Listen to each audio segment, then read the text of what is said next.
Hi friends, मैं हूं महेश राठौड़। आप देख रहे हैं for nurses preparation YouTube channel.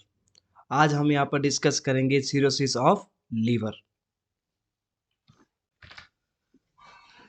Cirrhosis of liver, cirrhosis of liver, इसको अपन सेकंड नाम इसका होता है हेपेटिक सिरोसिस के नाम से भी जानते हैं। अब इसके डेफिनेशन की बात की जाए या फिर इसके अंदर क्या होता है, तो इसके अंदर क्या होता है, क्रॉनिक डीजनरेटिव डिजीज है ये।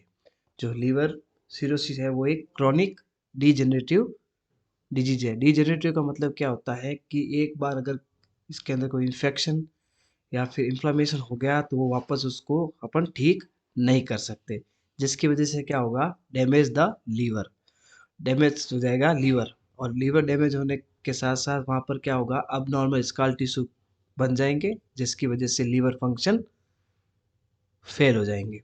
आप लोगों को पता होगा कि लीवर के मेन फंक्शन क्या क्या होते हैं। लीवर हमारे बॉडी के अंदर डाइजेशन करना, मेटाबॉलिज्म करना और फिल्ट्रेशन का, डिटॉक्सिफिकेशन का काम करता है। Liver cirrhosis mainly three types होते हैं। First one is alcoholic cirrhosis. Alcoholic cirrhosis को अपन लेनेक्स सिरोसिस के नाम से भी जानते हैं। ये मोस्ट टाइप ऑफ सिरोसिस होता है। जब भी अपन पेशेंट आएंगे तो उसके अंदर मोस्ट ऑफ जो टाइप होगा वो कौन सा होगा, एल्कोहलिक सिरोसिस होगा। ये किसकी वजह से होता है, ये क्रॉनिक यूज ऑफ एल्कोहल की वजह से सबसे ज्यादा देखा गया है। Next one is post necrotic cirrhosis. Post necrotic cirrhosis, इसके नाम से हमें पता चल रहा है, पोस्ट यानी बाद में, नेक्रोटिक यानी सेल डेथ होना, सिरोसिस यानी किसी प्रकार का इन्फेक्शन होना। तो जो पोस्ट नेक्रोटिक सिरोसिस है, जब भी किसी पेशेंट का लीवर खराब होगा, उस लीवर खराब होने के बाद वाली जो स्टेज होगी उसको हम बोलेंगे पोस्ट नेक्रोटिक सिरोसिस बोलेंगे। ये किसकी वजह से होता है, तो ये आफ्टर सेल डेथ की बात, किसकी वजह से होता है, आफ्टर सेल डेथ की वजह से। और इसका मेन कारण क्या होता है, वायरल इन्फेक्शन, वायरल इन्फेक्शन और लाइक जैसे हेपेटाइटिस। हेपेटाइटिस के अंदर जो सेल डेथ होती है उसी की वजह से ये सिरोसिस होने के चांसेस रहते हैं। नेक्स्ट वन है बाइलरी सिरोसिस। बाइलरी सिरोसिस यानी जो बाइल डक्ट्स होती है जो इससे जुड़ी हुई होती है लीवर से, उसके अंदर किसी प्रकार का ब्लॉकेज आ जाता है।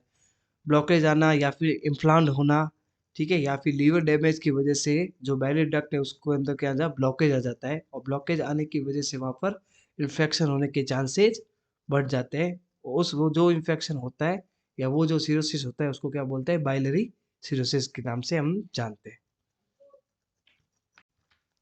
तो हमने देखा कि जो लीवर सिरोसिस है उसके थ्री टाइप में होता है। First one is alcoholic cirrhosis, जो सेकंड नाम उसका है लेनेक्स सिरोसिस के नाम से जानते हैं, ये मोस्ट कॉमन टाइप सिरोसिस होता है और क्रॉनिक यूज ऑफ एल्कोहल की वजह से होता है। दूसरा इसके अंदर आपने नाम पढ़ा पोस्ट नेरोटिक सिरोसिस, पोस्ट यानी आफ्टर नेरोटिक यानी सेल डेथ, सिरोसिस यानी इन्फ्लेमेशन या इन्फेक्शन। ये किसकी वजह से होता है, आफ्टर सेल डेथ की वजह से होता है। मोस्ट कॉमन इसका कारण अगर माने तो वायरल इन्फेक्शन की वजह से होता है, जैसे लाइक हेपेटाइटिस। नेक्स्ट वन है, इसके अंदर आपने पढ़ा था कि बाइलरी सिरोसिस। बाइलरी सिरोसिस के अंदर क्या होता है, जो बाइल डक्ट होते हैं वो क्या हो जाती है, ब्लॉक हो जाती है। ब्लॉक होने की वजह से वहाँ पर क्या हो जाता है, इम्प्लांट हो जाता है। इम्प्लांट होने की वजह से लीवर डैमेज होने के चांसेस रहते हैं। अब हम बात करते हैं लीवर सिरोसिस के कॉजेज के बारे में या फिर कारण के बारे में। सबसे इसके मेन कारण होता है अल्कोहल कंजप्शन। जो व्यक्ति सबसे ज़्यादा इसके अंदर जो सिरोसिस होता है वो अल्कोहल कंजप्शन की वजह से होता है। जो व्यक्ति सबसे ज़्यादा जो अल्कोहल का यूज़ करता है उसकी वजह से लिवर सिरोसिस देखा जाता है। नेक्स्ट वन है, किसी पेशेंट को अगर वायरल हेपेटाइटिस या हेपेटोटॉक्सिक इफेक्ट की वजह से भी लिवर सिरोसिस होने के चांसेस रहते हैं। या फिर हम कह सकते हैं बाइलरी ऑब्स्ट्रक्शन की वजह से भी इसके कॉज हो सकते हैं। बाइलरी ऑब्स्ट्रक्शन का मतलब क्या होता है, बाइल के अंदर किसी प्रकार का ऑब्स्ट्रक्शन आ जाना। अगर किसी पेशेंट को हार्ट फेलियर है तो हार्ट फेलियर कंडीशन में भी ऑब्स्ट्रक्शन होने के चांसेस रहते हैं। हार्ट फेलियर के अंदर लीवर सिरोसिस कैसे हो सकता है, तो आपने देखा होगा कि जो लीवर का जो मेन फंक्शन क्या होता है, कि वो क्या करता है कि ड्यूडेनम से या फिर जो डाइजेस्टिव सिस्टम ट्रैक्ट से, पोर्टल वेन से होते हुए जो भी ब्लड होता है वो किस में आता है, लीवर के अंदर आता है। और लीवर के अंदर उसका मेटाबॉलिज्म होना, डाइजेशन होना, फिल्ट्रेशन होना या फिर डिटॉक्सिफिकेशन होता है। वो जो सारा मटेरियल वो कहा जाता है हेपेटिक वेन द्वारा इन्फीरियर वेना केवा के अंदर जाता है। अगर इंफीरियर वेना केवा किसका पार्ट है? हार्ट का पार्ट है। अगर वहाँ पर किसी प्रकार का कोई ऑब्स्ट्रक्शन है या हार्ट फेल है, तो वो क्या होगा? सारा सारा ऑब्स्ट्रक्शन किस पे जाएगा? लीवर की तरफ जाएगा, और जिसकी वजह से हो सकता है वहाँ पर अपन को लीवर सिरोसिस देखने को मिले।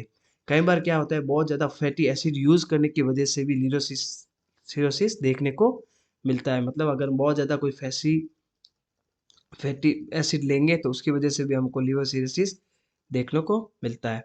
क्योंकि आपको पता होगा कि मेन जो लीवर के जो सिम्टम्स की अगर बात भी की जाए तो क्या होता है कि लीवर के अंदर क्या होता है, जो फाइबर्स होते हैं वो क्या होता है उसके अंदर बनने स्टार्ट जाते हैं, स्कार टिश्यू बनने स्टार्ट जाते हैं, वो जो क्या होता है परमानेंट बन जाते हैं। नेक्स्ट वन इसके अंदर है ओबेसिटी। ओबेसिटी भी एक बहुत बड़ा कारण होता है लीवर सिरोसिस का। मेन सिम्टम्स की अगर बात की जाए लीवर सिरोसिस के अंदर, तो वो इस प्रकार से होता है। फर्स्ट वन हम देखेंगे, जो पेशेंट के अंदर हमें दिखेगा लॉस ऑफ एपेटाइट। क्या दिखेगा? Loss of appetite. पेशेंट के अंदर वेट लॉस भी देखने को मिलेगा, साथ ही साथ अब्डोमिनल पेन की भी वो शिकायत कर सकता है। इसके अलावा उसको mild fever, urine colour change दिखेगा। यूरिन कलर चेंज क्यों दिखेगा? कि हो सकता है उसके अंदर हल्का फुल्का जॉन्डिस के कारण हमें यूरिन का कलर चेंज देखने को मिले। इसके साथ साथ लीवर के अंदर स्वेलिंग देखने को मिलेंगे, जिसको हम बोल सकते हैं हेपेटोमेगाली। कि अगर अगर लीवर के अंदर कैंसर होगा या फिर लीवर की सेल बड़ी भी मिलेगी तो भी हम वहाँ पर हेपेटोमेगाली देखने को मिल सकता है। इसके अलावा विटामिन की डेफिशिएंसी हो सकती है, जिसको अपन बोल सकते हैं फैक्टर हेपेटिकस, जिसके अंदर क्या होता है कि फैक्टर की कमी हो जाती है। इसके अलावा हमें यहाँ पर एनीमिया भी देखने को मिल सकता है, साथ ही साथ स्प्लिनोमेगाली भी देखने को मिल सकता है।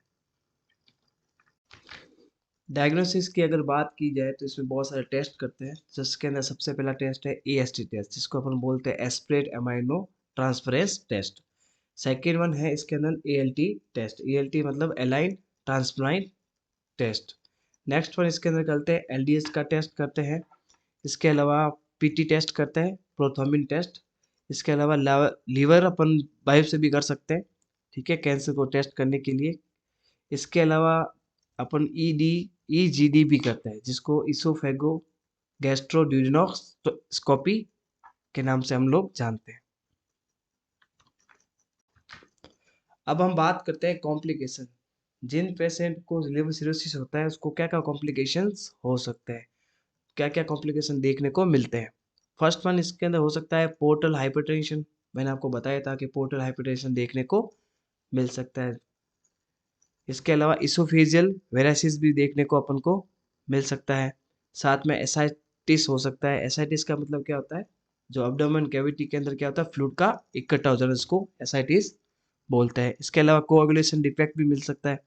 आपको पता होगा कि लीवर में जब लीवर का कोई डिफेक्ट होगा या लीवर के अंदर कोई इन्फेक्शन होगा तो कोआगुलेशन डिफेक्ट देखने को अपन को मिलता है। इसके अलावा हेपेटिक इंसेफेलोपैथी भी अपन को देखने को मिलता है। कई बार पेशेंट कोमा में भी चला जाता है।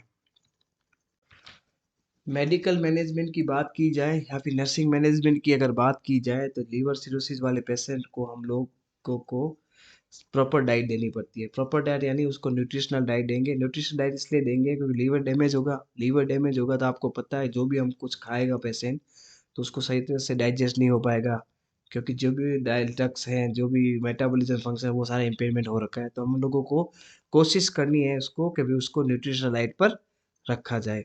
फिर उसको हम दे सकते हैं एनाल्जेसिक्स। एनाल्जेसिक इसलिए देंगे कि अगर पेशेंट को किसी प्रकार का पेन वगैरह हो, उसको ठीक करने के लिए एनाल्जेसिक का उपयोग करते हैं। साथ ही साथ हम एंटीबायोटिक, डायूरेटिक और स्टेरॉइड का भी यूज़ कर सकते हैं। लीवर सिरोसिस के अंदर जो मैनेजमेंट की बात करते हैं, सर्जिकल मैनेजमेंट की, उसके अंदर एक चीज़ होती है जो लीवर ट्रांसप्लांटेशन होता है। ये उस कंडीशन में होता है जब सीवियर कंडीशन हो कि अब अपने पास कि भी लीवर अब बिल्कुल भी काम नहीं कर रहा है या लीवर बिल्कुल भी फंक्शन करना बंद कर देता है। तो उस कंडीशन में हम जो लीवर का पार्ट जो काम नहीं कर रहा है उसको हम रिमूव करते हैं या फिर पूरा लीवर ही ट्रांसप्लांट करते हैं। उसको हम बोलते हैं liver transplantation therapy. Okay, thank you.